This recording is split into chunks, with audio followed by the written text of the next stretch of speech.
Hey Darrell and Julie, this is Dusty over here at Escondido, German. Just want to go over a couple things with you. We've got the 5 Series Wagon here in the shop. We have a check engine light on. I also saw a brake wear light on, and a couple of things that we were in to check out today. We did a full scan of the vehicle. These are actually a list of the codes. This is the motor electronics, the engine computer, and we have what it told me is about 20 codes that we found. A lot of these are duplicates. Usually when we see something like that, it's probably been on for quite a while for it to kind of restore the same code. So we have a lot of duplicates in here. From what I can tell, there's only 2 real problems at this time that I can see. One, we have a thermostat map cooling mechanical jammed open. These actually have like a little heating element in the thermostat that allows the computer to open the thermostat prematurely to allow coolant to flow. And when it sees that it's not seeing a change in the temperature as fast as it'd like to, it'll set a code, which will set a check engine light. You see that it's very common on these cars. The other thing is we have what's called mixture adaptation faults and misfire faults. Those come from, well, the mixture adaptation is basically the engine has a certain preset amount of fuel it wants to put into the engine, and then it measures that with the O2 sensors. And when it sees that it has to keep adding more and more and more, it registers that there's something going on with the system. So what I have here is this is a smoke tester. So we're inputting smoke into the system, and it helps kind of find any leaks that we might have in the intakes, as far as vacuum leaks. You can kind of see that amount of smoke coming out of there. This right here is called the intake resonance flap. It actually helps improve the mid-range performance out of the vehicle, as well as improve your fuel mileage. It's got a silicone seal around it that usually goes bad, and now you can really see it pouring. It's leaking all around there, which definitely would cause mixture adaptation faults. There's a lot of things that can cause those on these cars, but for sure we see a problem with this particular part on your car. We would like to replace this, clear the codes, and double check for any other issues. At this point, that's the only thing we see. So we'd like to start with what we know is bad and kind of work our way through. If that's all it is, then we're good to go. The other thing we noticed, we have an engine oil leak. You can kind of see it's actually sprayed up in this quarter panel area on the wheel well. It's coming from right out of the corner of the valve cover gasket and leaking down. And then that's the lower radiator hose, and you can see it's been collecting quite a bit. This type of rubber is not designed to absorb engine oil or be immersed in it. And what can happen is they can start swelling up to the point where they'll burst.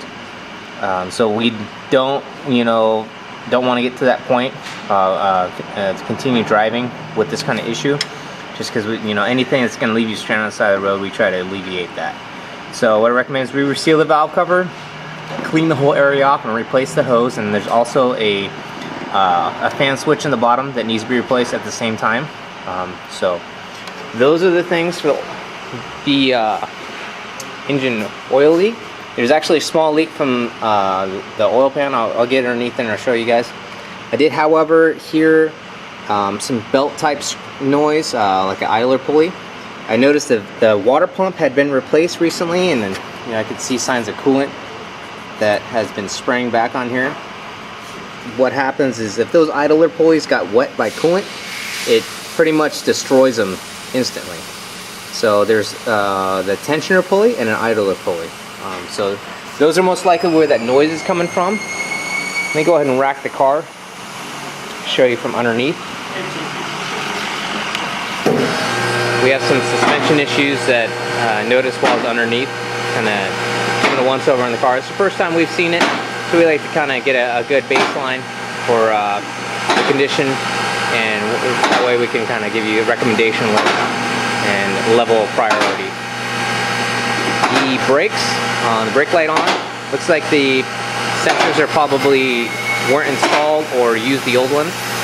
So It looks like the pad's a bit just been replaced and the rotor, so we'd like to put some sensors on there to get that light cleared off. That way you can tell when you're actually due for any brake service. I'm gonna grab my little trusted light over here.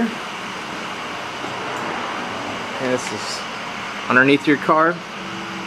This is your oil pan, and you can kind of see along that seam right there is the engine block above, and then below is the pan. These pans just tend to start leaking over time, and it'll get to the point where it'll start dripping, like a small drip maybe you might be seeing on the driveway. That valve cover gasket's more likely might be like an oil burning issue. You might smell it. For the suspension, these arms right here that go to the front, they're aluminum.